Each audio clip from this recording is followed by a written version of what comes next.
पति ब्रह्मचारी।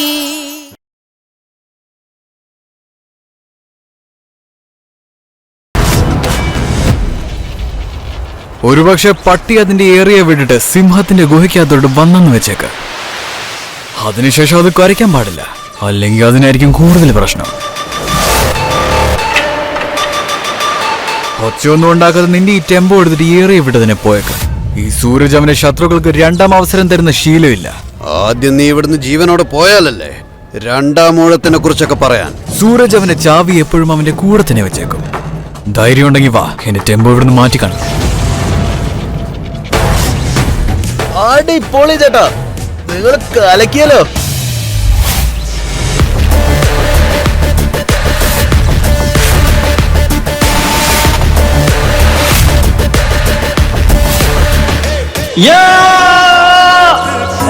जग में कभी संकट मोचन नाम निहारो, संकट मोचन नाम निहारो।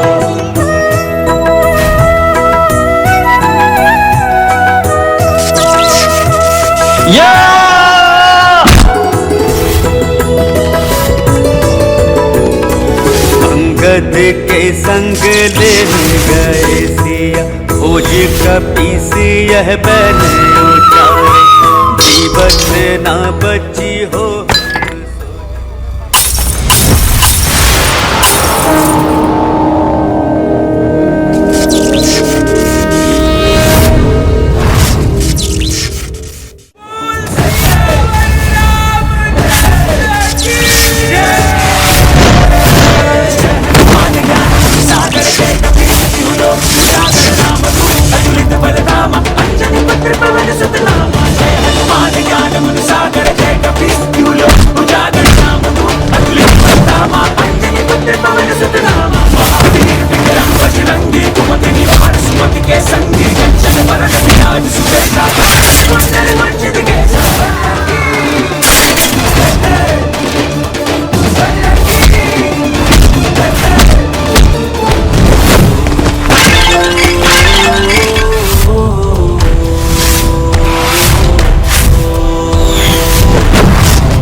ചേട്ടാ, ചേട്ടാ കലക്കിയല്ലോ.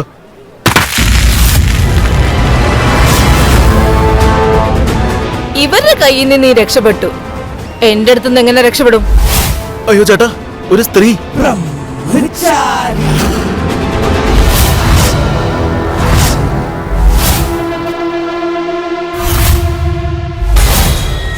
എന്തൊക്കെയാ സംഭവിക്കുന്ന ചേട്ടാ? ബ്രഹ്മചാരി എന്നുള്ളത് ശരിയാ, പക്ഷെ ചേട്ടൻ എങ്ങനെ ഈ സ്ത്രീകളോട് മത്സരിക്കും?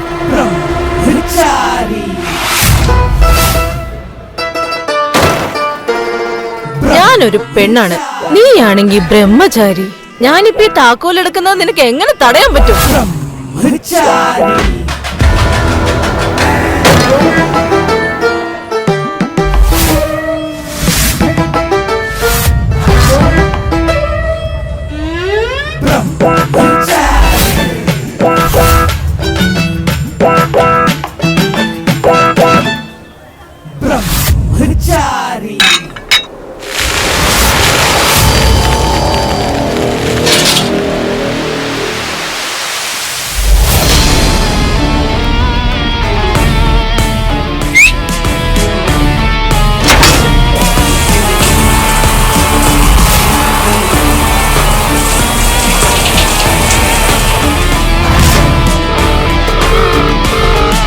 സാറേ നമസ്കാരമുണ്ട്.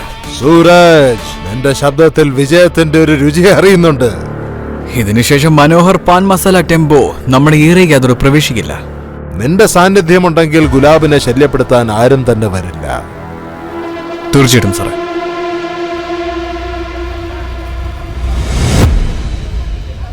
ലക്ഷ്മി നാരായണായ സ്വാഹ, ഓം ഉമാമഹേശ്വരായ സ്വാഹ, ഓം ഇഷ്ടദേവതാഭ്യോ നമഃ സ്വാഹ.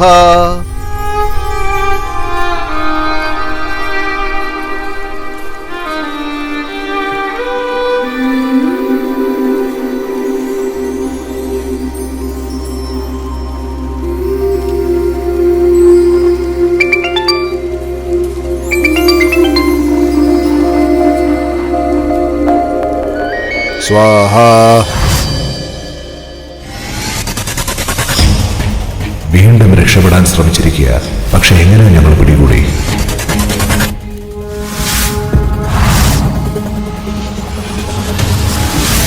തിരുമേനി, എനിക്കിപ്പോ ഉടനെ പോയേ പറ്റൂ.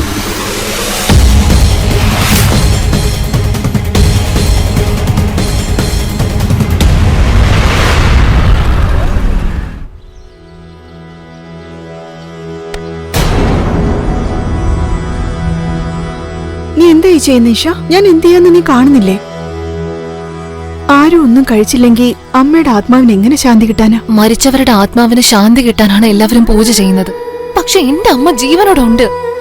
എനിക്ക് പൂർണ്ണ വിശ്വാസമുണ്ട് എന്റെ അമ്മ എന്റെ അടുത്ത് ഇവിടെ എവിടെയോ ഉണ്ടെന്ന്. നിന്റെ അമ്മ മരിച്ചുപോയി.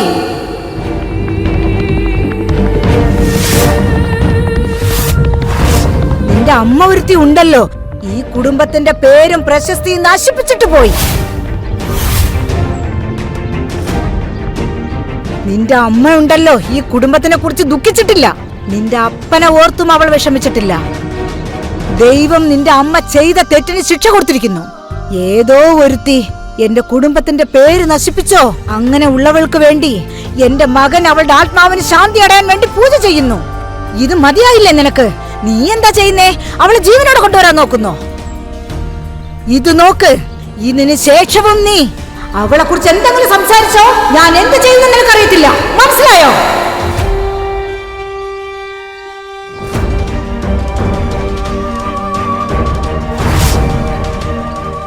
എന്റെ അമ്മ മരിച്ചിട്ടുണ്ടെങ്കിൽ എന്തുകൊണ്ടാണ് എനിക്ക് അവരുടെ ഹൃദയമെടുപ്പ് എപ്പോഴും കേൾക്കുന്നത്?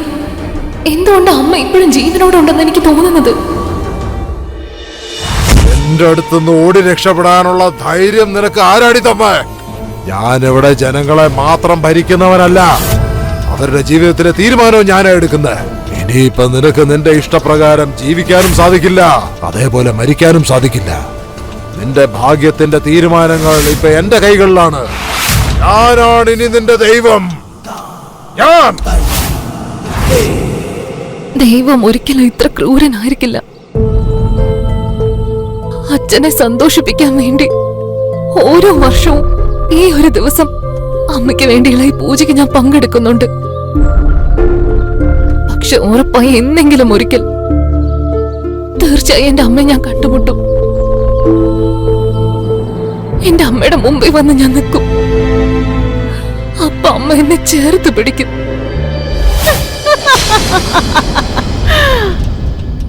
എന്റെ സമാധാനം നശിച്ചത് കണ്ട് നീ സന്തോഷിക്കാണല്ലേ? ഓർമ്മയിരിക്കട്ടെ, എന്റെ മോള് നിന്റെ നാശത്തിനുള്ള തുടക്കം കുറിച്ചിരിക്കുക അവിടെ. നീ അവളെ എന്തുമാത്രം സ്നേഹിച്ചാലും ശരി, എന്നെ ഇവിടെ എത്ര കാലം അടച്ചിട്ടാലും ശരി, സത്യം മറച്ചു വെക്കാൻ നീ എത്ര ശ്രമിച്ചാലും ശരി, നിന്റെ ഈ വൃത്തികെട്ട മുഖം എല്ലാരും അറിയുന്ന ഒരു ദിവസം അടുത്തെത്തിയിരിക്കുക.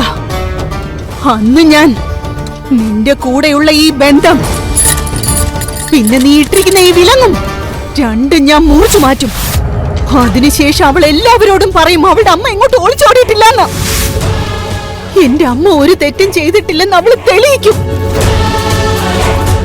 എന്നെങ്കിലും ഒരിക്കൽ എന്റെ അമ്മ ഒരു തെറ്റും ചെയ്തിട്ടില്ല എന്ന് ഈ ലോകം മുഴുവനും ഉറപ്പായും മനസ്സിലാക്കും. ഹോമകുണ്ടത്തിൽ നിന്ന് വരുന്ന അഗ്നി എത്രത്തോളം പവിത്രമാണോ അത്രയ്ക്കും പവിത്രമാണ് എന്റെ അമ്മയും.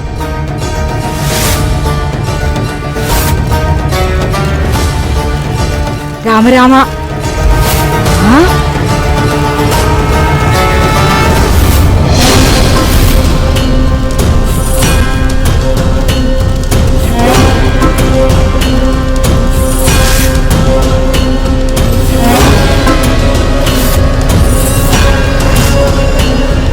അമ്മ ജീവനോടെ ഉണ്ടെന്നുള്ളതിന് ഈ ഒരു തെളിവ് മാത്രം മതി എനിക്ക്.